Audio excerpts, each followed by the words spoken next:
What do you mean we only have $100 for food this month? I gave you $300. What did you spend it all on? Besides food, I also had to use that money to cover up other expenses that came up. We're not even halfway through the month yet. Your money handling skills are horrible. Not only are bad at managing money, but you're wasting my hard-earned money on unneeded shopping. I know that you're working hard and putting in many hours to bring money into the household, but no matter how I handle it, it's not enough. I told you that my company has stopped paying overtime, so you need to cut back somewhere. You knew from the start that I'm the one who should be managing the money and not you, since you can't do it. Please, I just want to be able to feed Sarah something decent. Next month, I'll try harder to manage the money, but in the meantime, can you give me some more? Why do you think I should do that? Before I got married, I managed to keep my food budget at $100 a month. If you consider that now we have you, me, and Sarah, that's 3 times $100, making $300. That should be plenty for the month. Using simple calculations, that is probably so. However, if you think about it, Sarah is still a small child. You could put her budget at $50 per month because she doesn't eat that much. Your lousy excuse that you don't have enough money is unfounded. Now, wait a minute. Before we got married, you lived with your parents, right? This is no different than living at my parents' place. I'm paying the rent. That is not the only living expense around here. There are other miscellaneous expenses like medical, transportation, utilities, and other things needed around the apartment. For those things, additional money is also needed. What do you mean? Those things only cost a few dollars. Yeah, but when you add up those few dollars, they become many dollars. I need money for things in addition to food. So that's why you want money? You'd better not be lying. I will not be taken for a ride. You're always complaining about food expenses. I know that your mother has been sending you food. It's not really that much. What the hell does that mean? Mostly what my mother sends is food that can't be used because it's old, stale, or past its expiration date. I don't believe that. For some of the items, the expiration date is more than a year old. It doesn't matter if it's past the expiration date, it's still okay. Oh, you worry too much. I'm afraid to open the canned foods because they have swelled in size. I've heard of cases where the cans have exploded and injured people when they opened them because there was so much pressure built up inside. I bet that if you took a video of what happened when opening the cans, it would go viral if you put it up on Facebook, Instagram, Twitter, or maybe even TikTok. Those kinds of videos are rare on those sites. There is no way I'm doing that. I will not take a chance of injuring myself, and I can't believe that you would even suggest that. In regards to the food, I can't believe that you're complaining about your mother's generosity. Everything is not always like that. True. She did send us some meat and fresh fish the other day. Normally she sends packages through UPS and forgets to send them via refrigerated shipping. I doubt it's on purpose. You shouldn't get angry at your mother for that. Well, it's strange, isn't it? Not remembering to ship the package via refrigerated shipping?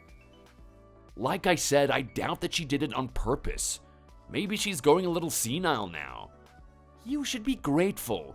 I don't understand why you can't accept the kindness of others. Stop your negative thinking and be thankful to your mother for at least sending what she does. Fine. From here on, I'll try. Since we're talking about packages, a package came for you today. It's about time. I purchased some fishing gear online a while ago. You can only find these items online, and the merchant sure took their sweet time shipping them.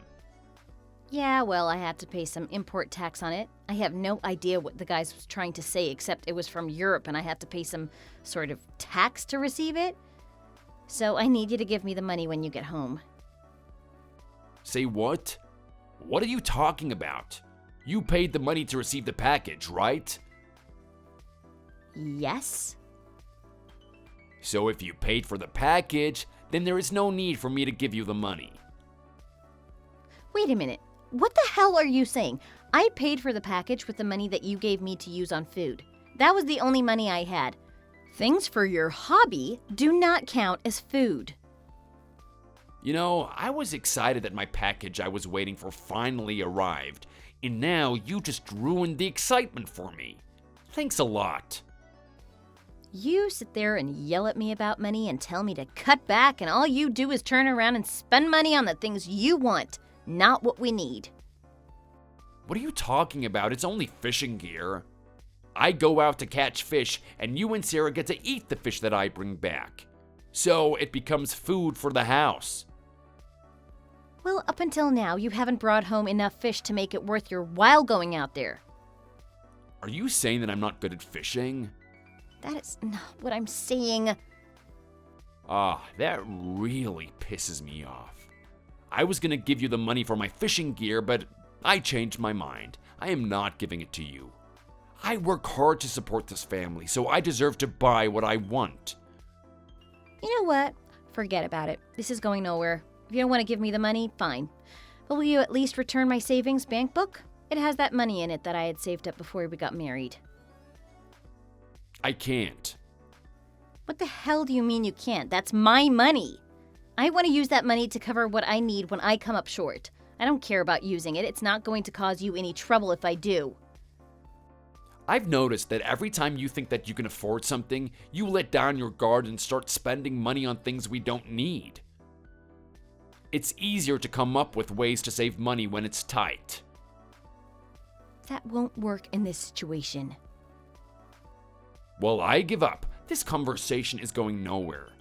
You mentally can't handle it, apparently. I'm holding onto your savings account card for the time being. Say what? Please, Jeff, give it back to me. You sure are so stubborn. First, you need to prove to me that you can handle our current situation. Once you do, I will give it back to you to manage. Anyways, I'll stop and pick up some pizza on the way home tonight. Thank you. When I get home, I expect you to apologize to me by saying, I'm sorry for having bothered you for more money today. If you do that, I may give you and Sarah each a slice of pizza. Jeff, I can't believe that you would make me do that. You're impossible. Do you have a problem with this? Look, I bring in the money that we live on to survive. So you had better be ready to apologize profusely when I get home.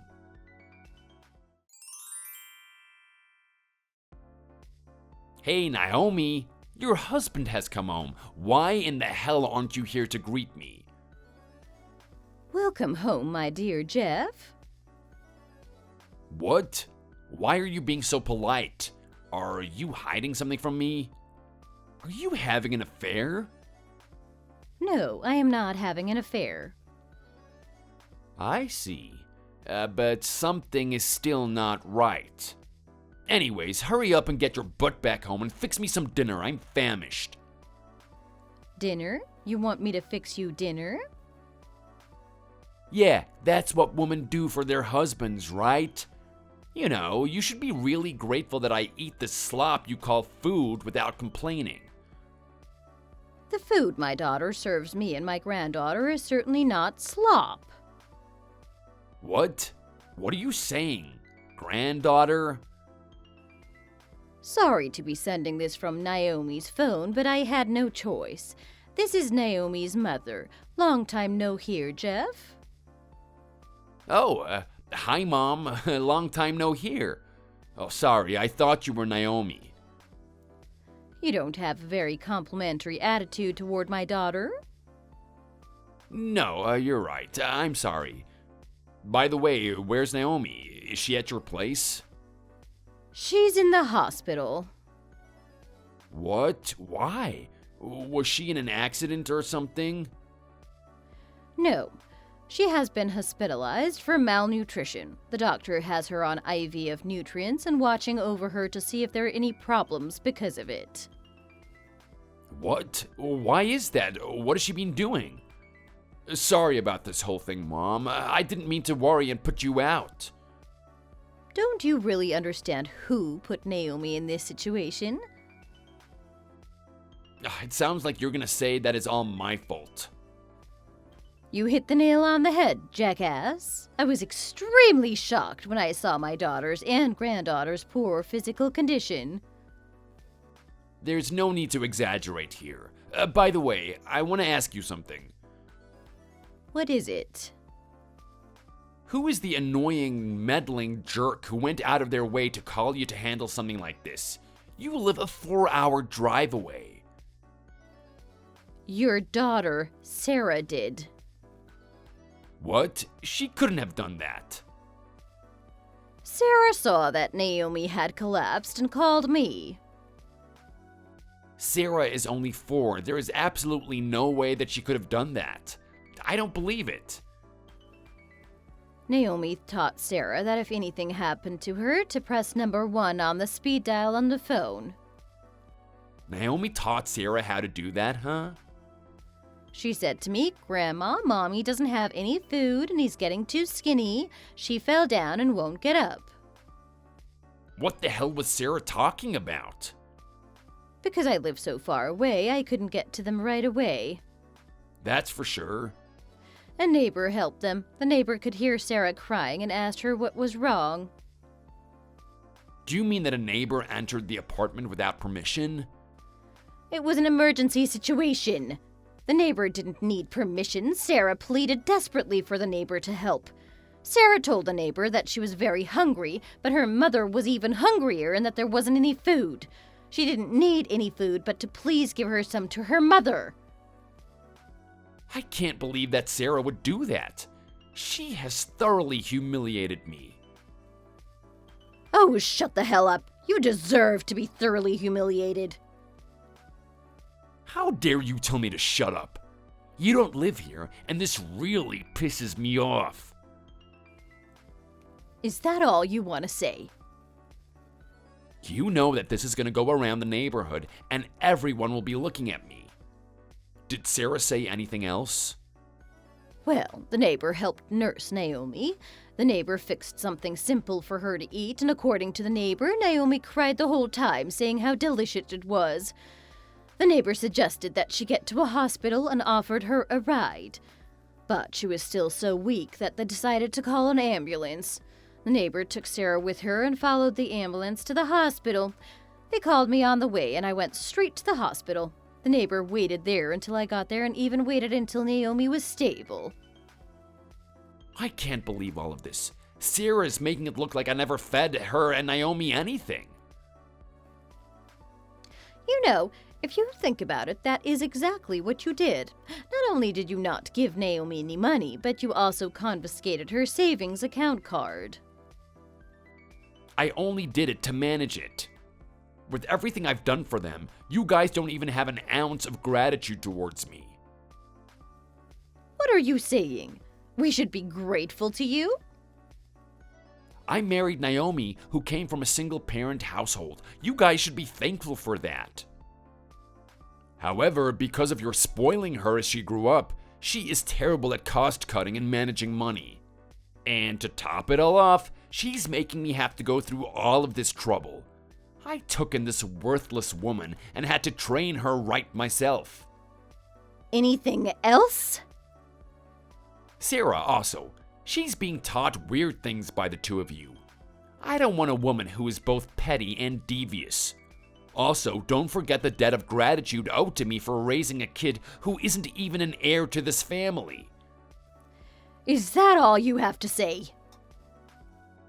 There is still a lot more I want to say, but I will wait until Naomi and Sarah come back home. Then I will educate them both properly.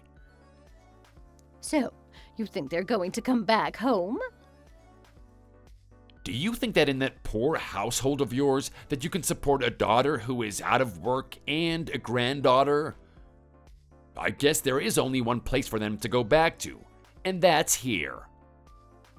I see. I don't really care if Naomi and I separate. However, I'm not going to give custody of Sarah to a skinny, incompetent, former housewife who doesn't make any money and has no ability to make a living. Are you out of your mind? From here on, I won't allow Sarah to meet with Naomi or you in order to prevent her from being taught any more weird ideas. And if you two don't straighten yourselves out, you will never get to see her again. So, you're going to use Sarah to force Naomi to come back to you? That's it. Great, isn't it? There actually is a use for your useless daughter. But if you want to be forgiven too, the three of you can come here and all of you can get down on your hands and knees and beg me for forgiveness. This will be a great sight to see. 3 generations down on their hands and knees begging for my forgiveness. Down on our hands and knees, huh? You will also go around the neighborhood and apologize to the neighbors for exaggerating the situation and causing such a ruckus. And then we will all live together.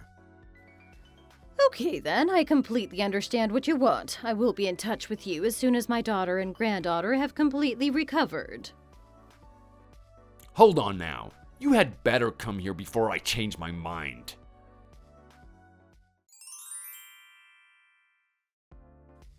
Long time no hear, Jeff. Oh, Naomi? Or is this Mom?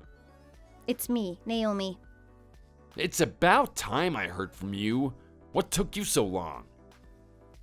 It took quite a while to recover. So, when are you going to come apologize and beg me for forgiveness? That day is never coming. Huh? What are you saying? It means that I'm leaving you and filing for divorce, Jeff. Divorce? Are you sure about that? If you divorce me, I'm not giving you 1 red cent. Oh, is that so? Even if you don't want to pay anything, I will still receive alimony and child support from you. That's complete nonsense. It is not happening. You're abandoning me. You will be paying me alimony, not the other way around. I will also get custody of Sarah, so you will also be paying me child support. Do you really think that just because I couldn't do things at home that I will lose? You're crazier than I thought. So how do you think that you can get alimony and child support out of me? It's because you were verbally abusive and forced us to live with very little financial support. Yeah, right. Your reason for divorcing me is that you're making me responsible for us not being able to live frugally? Also, you lied about not getting paid overtime anymore when you actually got paid for it. What are you talking about getting paid for overtime? My company told us all in an email that it is no longer paying for it. That's not true. The real reason you wanted to manage the money was not only so you could use it as you wish, but also so you wouldn't have to show me your payslip that showed me overtime being paid on it. Don't talk to me like I'm the only one who would do that. Who told you? Your company's CEO. My company's CEO? Apparently, he's a longtime friend of my mother. They went to school together all the way from elementary through high school. They were such good friends that they still have nicknames for each other, and they've been keeping in touch as friends off and on all these years.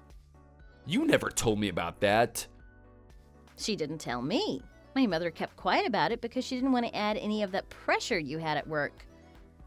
I hope she didn't say anything else to the CEO.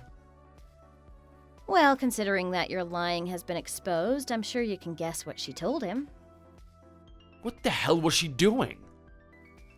What she felt was best for Sarah and I.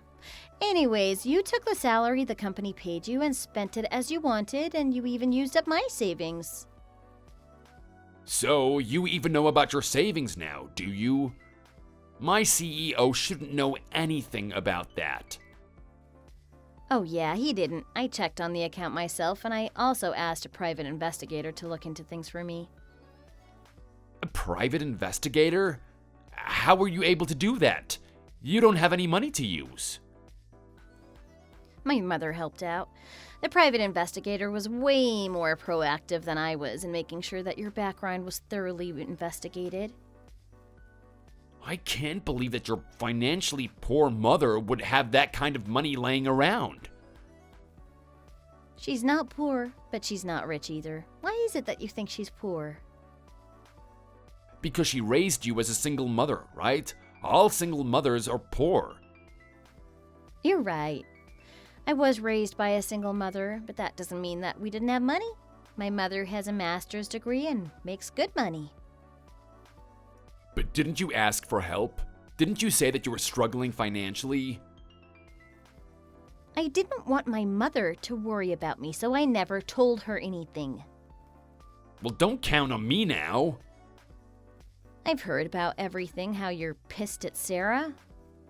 What's that? Because of Sarah's actions and doing what she did, being honest with everyone, she and I were saved. So I decided that no matter what it took, I was going to help to get out of the situation that you put us in. I realized that everything here was connected to Sarah's happiness. What a self-centered act. The one being self-centered is you. You forced us to live on very little food, yet you were having extravagant dinners with your coworkers at luxurious restaurants. How do you know about the dinners with my coworkers? How do you think I know?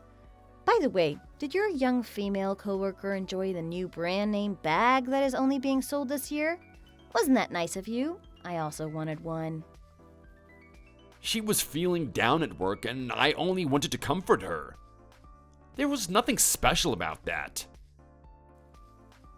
She's been feeling down at work for about the past year now, hasn't she? Naomi, I'm sorry. Just please forgive me. What are you confessing to? It's not only that you used the money as you wanted, but also the fact to cover the debt you went into in getting her the bag as well as other things, or is it about the ongoing fun you're having with your coworker right now at the spa hotel you're at? Oh, stop it. The fact that you know everything is scaring me. Well, I suppose the scary part comes from this point, since you're going to have to pay for what you've done. You know what, Naomi? What? I didn't realize how such a strong and confident person you were. Thank you. And what else? That is why I'm thinking about having you manage the finances. Oh, are you now? It was hard to consult you about the debts. We have accrued these debts while we've been married, so let's try and work this out together. What are you going to do about your coworker you're with now? I don't need her as long as I have you. Oh, not happening, Jeff. I don't need you anymore. Look, I'll apologize for everything. It's just as you said. I'll do anything. I'll even get on my hands and knees and beg. What kind of value do you think begging on your hands and knees will have for me? Even after you do that, do you think I want to be with a guy who is a scumbag to the very end? What? Considering how you are, you're calling me a scumbag? What do you mean, the end? This is the last time I will be contacting you directly. From here on, all communication is to go through my lawyer. Wait a minute. You're saying that as if you're really leaving me? That is exactly what I'm saying. That's gonna be a problem for me. The house is pretty dirty now. And you're not there.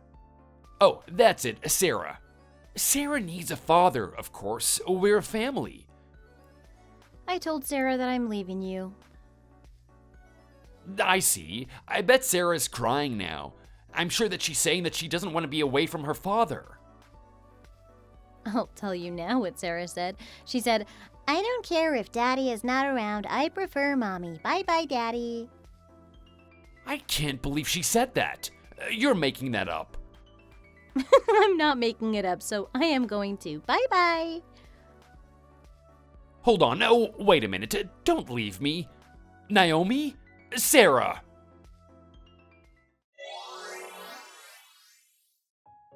After that, with my lawyer's help, the divorce went smoothly and in my favor.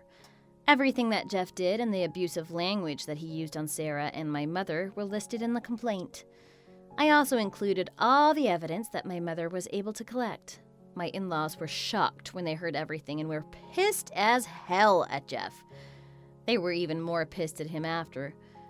In addition to the alimony I claimed from Jeff, I claimed all the money that Jeff had spent on after-work dinners and on his coworker. I even claimed the savings I had before we were married that he used. I also got the courts to rule that any loans that Jeff had taken out during our marriage were to be his responsibility and not mine, as he literally controlled all the money. For everything that I was owed, I forced him to pay it all in one lump sum. My in-laws were forced to sell their house to pay for it all, which really pissed them off at Jeff even more. Jeff had planned to quit his job and stay with his parents after this incident, but instead he found himself crammed into a run-down apartment because his parents refused to let him live with them. Since he had quit his job, he ended up having to start working part-time with his mother to make a living. However, because of everything that had happened, his parents went to court to get conservatorship of his finances using our divorce filing as evidence.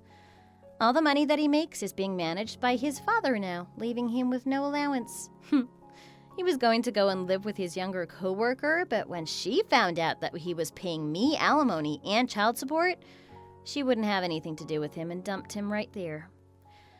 After the divorce, Sarah and I went to live with my mother. Because of her help getting back to eating proper and healthy meals and having no stress, I was able to recover quickly and start a job. I may be busy, but every day I am much calmer and collected than before. The thing that makes me the happiest is that I can make Sarah anything that she wants to eat. I am loving the fact also that Sarah has returned to a healthy weight for her age. She now looks like a normal, healthy 4-year-old. Thanks for watching. If you enjoyed this video, please hit the like button and subscribe to see more content.